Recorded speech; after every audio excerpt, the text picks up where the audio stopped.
Que bom ter você aqui conosco mais uma vez para mais um episódio de Teologia do Corpo, Seed by Seed.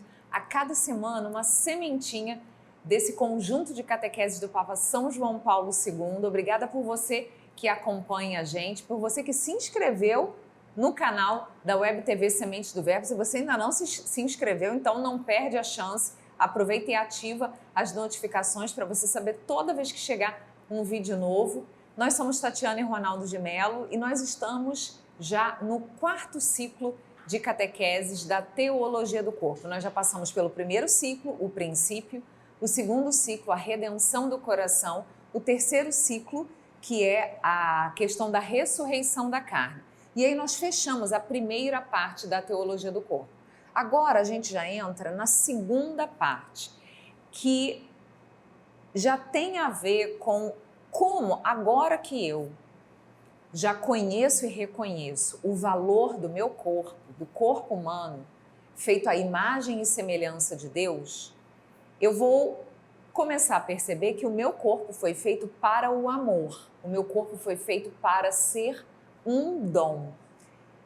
Entramos agora, então, já na parte vocacional. A gente já entrou já na segunda parte do conjunto de catequeses da Teologia do Corpo. Estamos no quarto ciclo que fala sobre a continência para o reino de Deus. Eu gostaria de começar compartilhando com vocês uma passagem que todos nós já conhecemos, que é o encontro de Jesus com o jovem rico, com um homem rico que era um homem bom. Ele disse para Jesus que já seguia os mandamentos. Ele foi capaz de reconhecer em Jesus a sabedoria, a ponto de pedir um conselho e chamar Jesus de bom.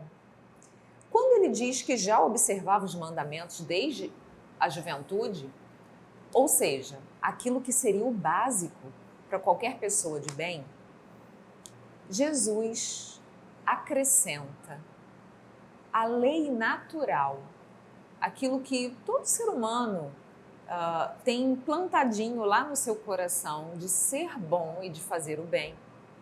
Jesus vem trazer uma novidade e um algo mais. Porque aquele jovem sabia que o básico não bastava.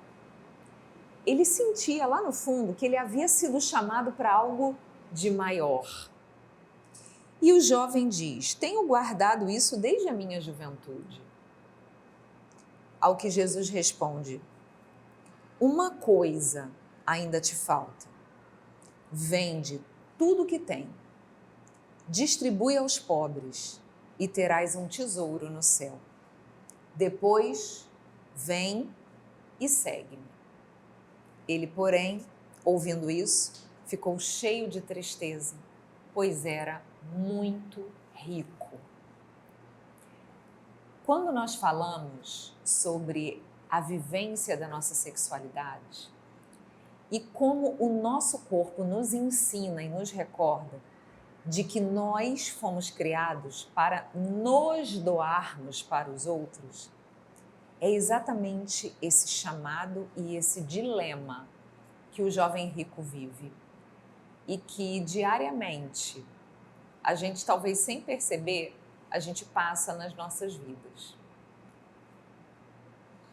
De muitas formas, somos interpelados em diferentes circunstâncias, situações, por diferentes pessoas em diferentes momentos, a fazermos um algo mais, a irmos além, porque o amor, o verdadeiro amor, ele não só dá, mas ele se dá, ele se doa.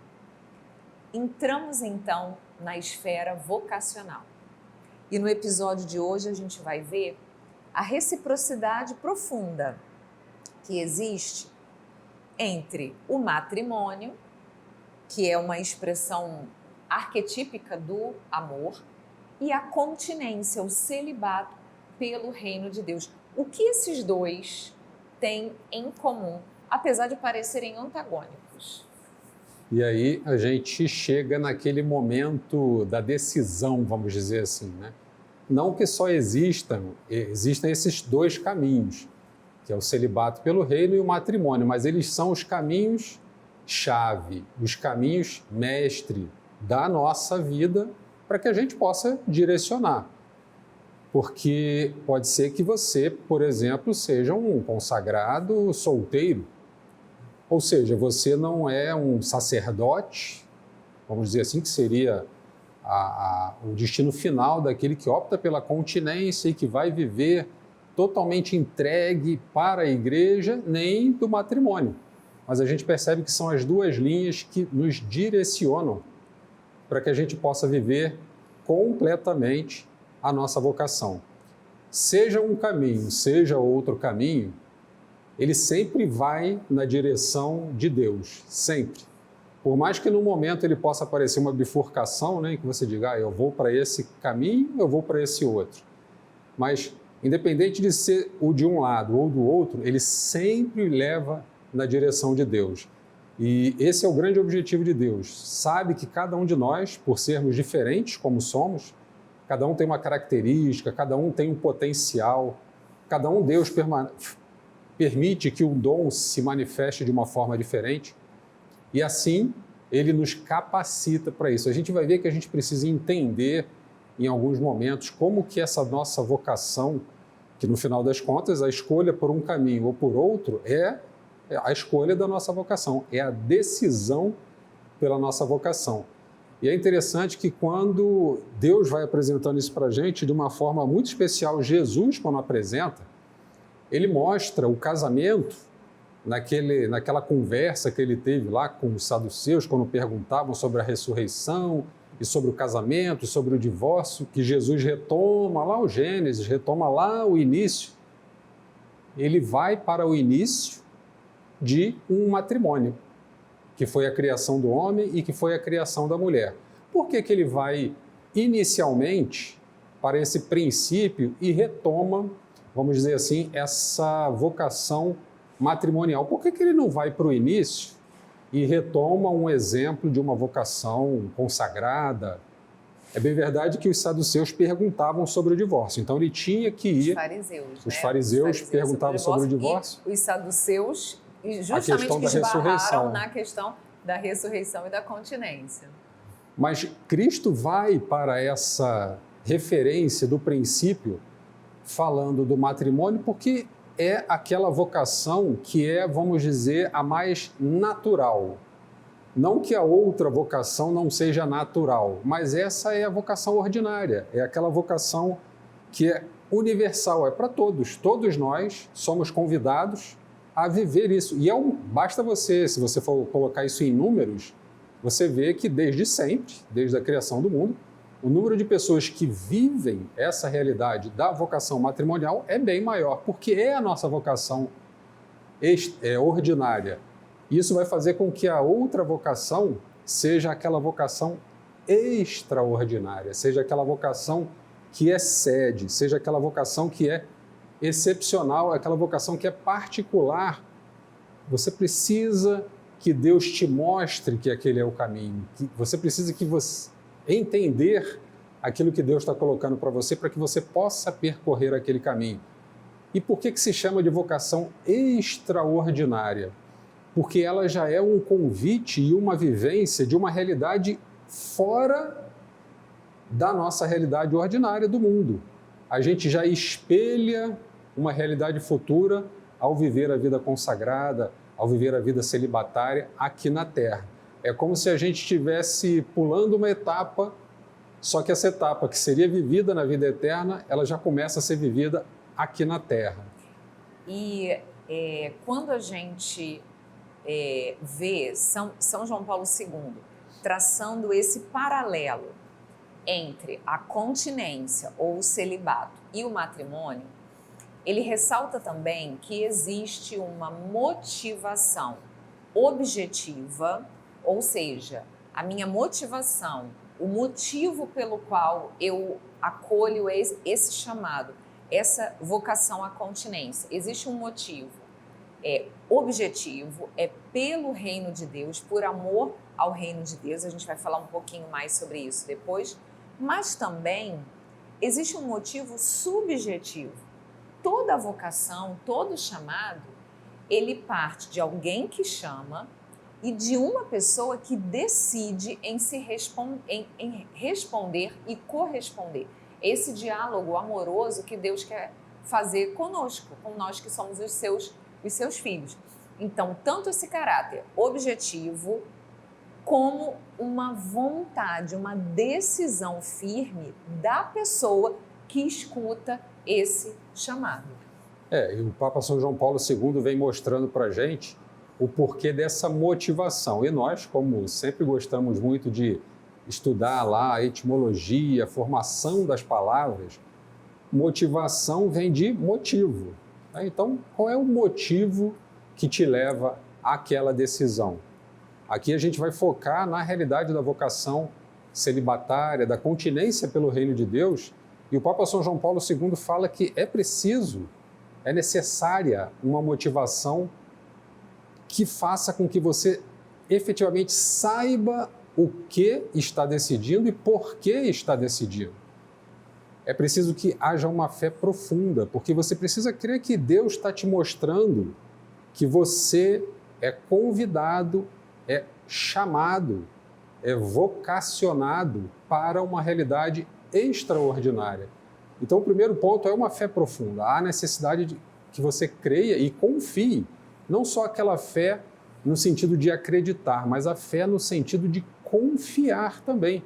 Porque muito mais do que você acreditar, por exemplo, na existência de Deus, é uma fé que direciona para a crença da existência. Mas é necessária também aquela fé que direcione para a crença de confiança, de você confiar que, além da existência, há um amor tão grande, e esse amor tão grande me leva a acreditar que o que ele decide me mostrar que pode ser a minha vocação, que eu livremente vou escolher, e através dessa amostra que Deus nos dá, ele permite que a gente torne possível a realidade do reino de Deus.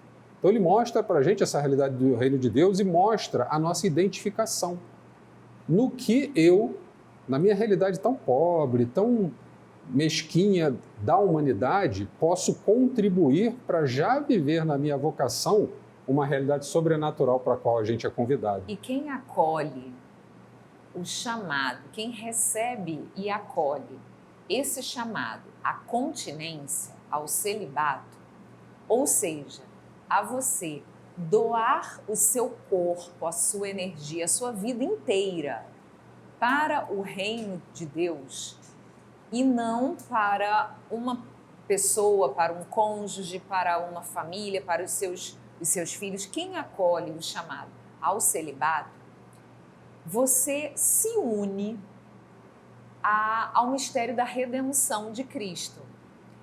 A gente não pode esquecer, gente, que a redenção do gênero humano veio pela entrega do corpo de Cristo na cruz.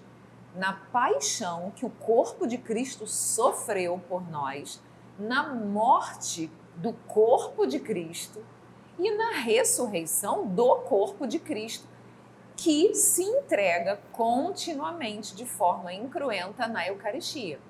Então vejam que toda a nossa redenção passa pelo mistério do corpo de Cristo e também do nosso corpo. São Paulo entendeu isso muito bem quando ele diz que sofro, completo na minha carne o que faltou à paixão de Cristo. Jesus fez 99,99999%, só que nós também precisamos querer, nós também precisamos dar o nosso sim. O celibato pelo reino é você dar esse 0,00001% que faltou à paixão de Cristo, que é a nossa parte, é a parte que nos cabe. Essa parte Jesus não pode dar, nem por mim, nem por você, nem por ninguém, porque é o que cabe à nossa liberdade. Atualizarmos e tornarmos vivo e eficaz a graça do mistério da redenção de Cristo. E isso passa pelo nosso corpo. Como nós podemos doar a energia, a vida que Deus nos deu? como nós podemos fazer dela um serviço, não só para nossa santificação pessoal, mas para a santificação de muitos irmãos. Ao abrir mão do matrimônio, ao dizer não para o matrimônio, o celibatário, ele diz um sim para tantas outras coisas, para tantas outras almas que carecem de salvação. Então, doamos o nosso corpo pelo reino de Deus e para o povo de Deus. E essa doação, como a Tatiana falou, requer essa confiança e que seja feita de forma consciente, uma forma de antecipar, e a gente vai ver em alguns encontros mais para frente, porque toda a redenção do corpo já se concretizou e se realizou plenamente em Jesus. Tudo isso que nós falamos em relação à vocação celibatária, à entrega, à continência pelo reino de Deus, tudo isso já aconteceu em Cristo enquanto corpo humano, enquanto homem que se fez carne. Com a escolha da vida continente, com a escolha da continência pelo reino, na aceitação dessa vivência, dessa vocação, eu me assemelho a essa realidade de Cristo, porque foi o primeiro quem escolheu essa vocação, por amor a cada um de nós, por obediência ao Pai, e fez com que essa realização da redenção do corpo já acontecesse nele, para que fosse aquele que prefiguraria o que aconteceria em nós. Tanto que ele diz que ele era o caminho, a verdade e a vida, mas ele era, por primeiro, o caminho. Se nesse caminhar dele aconteceu toda a redenção, seu corpo foi entregue, foi quase que mutilado, mas foi maltratado por entrega, por amor. É a essa semelhança que nós, enquanto convidados e vocacionados à vivência da vida continente, somos chamados à entrega total. É curioso que a Tatiana, quando a gente faz algumas formações, principalmente em relação à teologia do corpo, ela pergunta, né? Deus pede muito para as pessoas, né? Porque às vezes a gente acha que Deus pede muito de nós, né? Deus é muito exigente. E é interessante que a resposta é que Deus não pede muito da gente. Deus pede tudo. E é interessante essa reflexão, porque Deus não pede tudo só daquele que escolhe a vida continente pelo reino de Deus. Ele pede tudo também daquele que é vocacionado à vida matrimonial, porque a vida matrimonial requer também uma entrega total. É também realizar na minha carne aquilo que aconteceu na carne de Cristo, a redenção. A diferença é que na relação matrimonial é uma redenção de duas pessoas que se tornam uma única só. Então vejam como há uma semelhança, e a gente ao longo dos próximos encontros vai ver muito esse paralelismo da redenção do corpo, que é muito marcante naquele que aceita e vive a sua vocação pela continência do reino, mas também para aquele que aceita e vive a sua vocação matrimonial. E fazendo essa comparação entre o matrimônio e o celibato, a gente vê, talvez você lembre que um dos pontos que São João Paulo II toca, no primeiro ciclo, é a questão da solidão do homem, né? Então a gente vê o celibatário que experimenta um pouco dessa solidão, só que de uma forma diferente daquela que Adão, claro, viveu, porque é uma solidão habitada pelo próprio Deus. Ele é o esposo. Quando você pensa no celibato comparado ao matrimônio, que é o que São João Paulo II quer mostrar, a diferença é, vamos dizer assim, do gênero da responsabilidade, porque os dois são responsabilidades diferentes. Mas tanto o celibatário tem uma responsabilidade, ele tem uma aliança com Deus, assim como eu tenho uma aliança com o meu esposo, e do bem. São Paulo, eu acho até que nós já comentamos sobre essa passagem aqui, ele fala que quem casa faz bem. E quem não casa, faz ainda melhor. A gente vai até falar sobre isso. Será que um é melhor do que o outro? A questão não é ser melhor.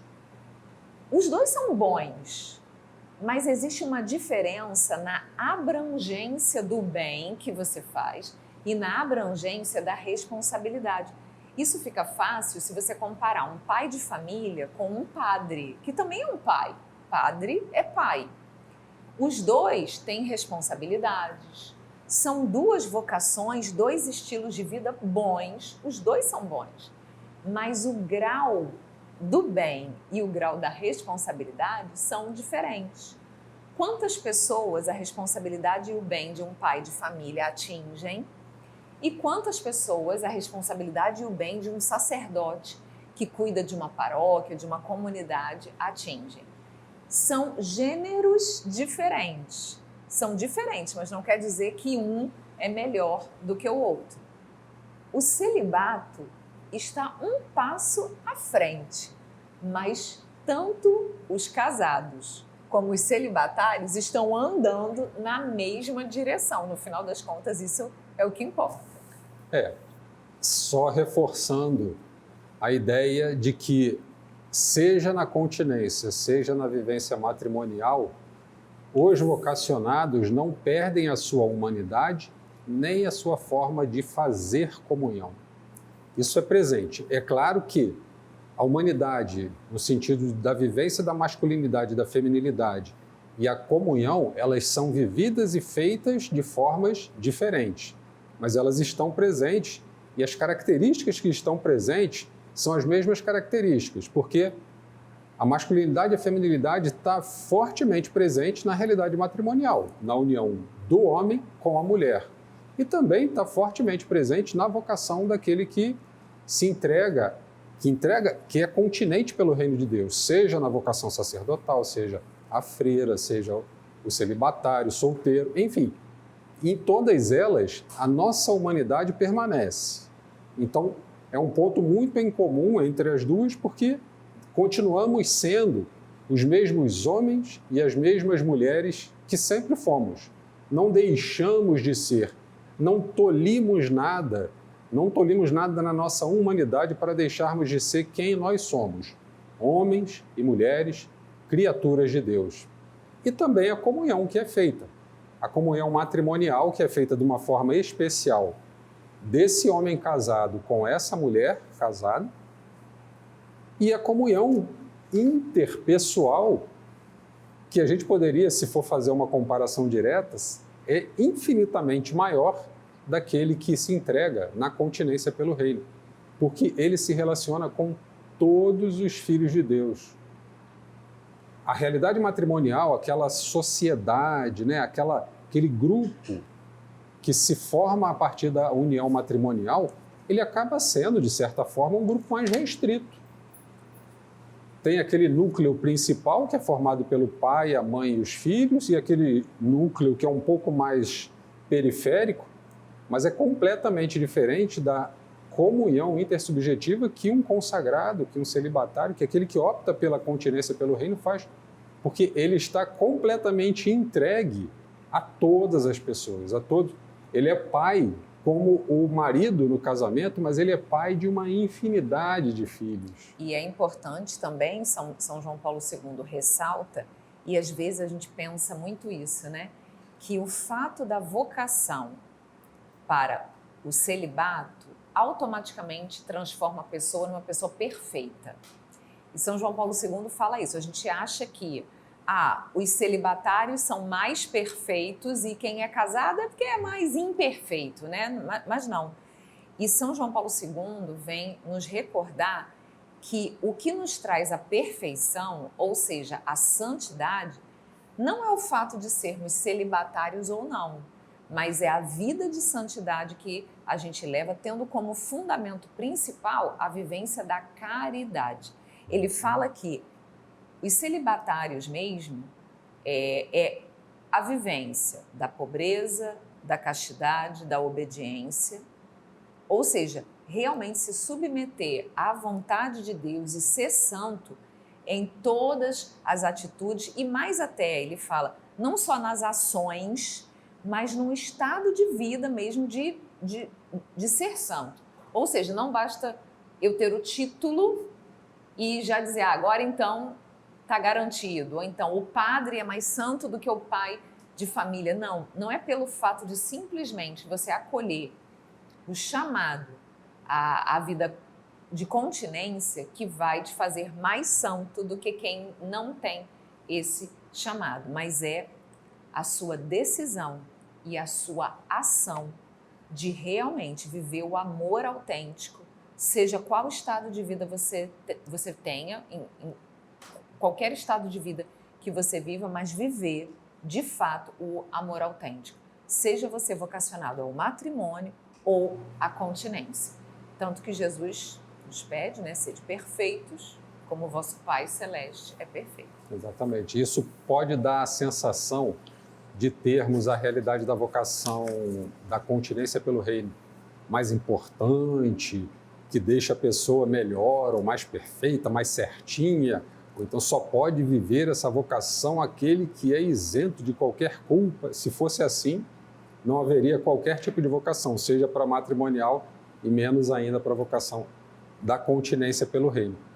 O Papa São João Paulo II chama a atenção disso porque Cristo ele não faz essa diferença de importância, vamos usar essa palavra, né? Não é necessariamente importância, mas assim, ele não exalta, Cristo não exalta o matrimônio, nem exalta a continência. São Paulo é que vai fazer um pouco isso quando ele fala aquilo que a Tatiana mencionou há pouco, que quem casa faz bem e quem não casa faz melhor. Então, num primeiro momento, quem olha assim ou quem ouve assim vai dizer, é bom o casamento. Um é ruim e o outro é bom? Não, os dois são bons. É como se houvesse uma diferença de um ser um pouquinho melhor. Um é pouquinho melhor, não na sua essência em si, mas na realidade que ele implica.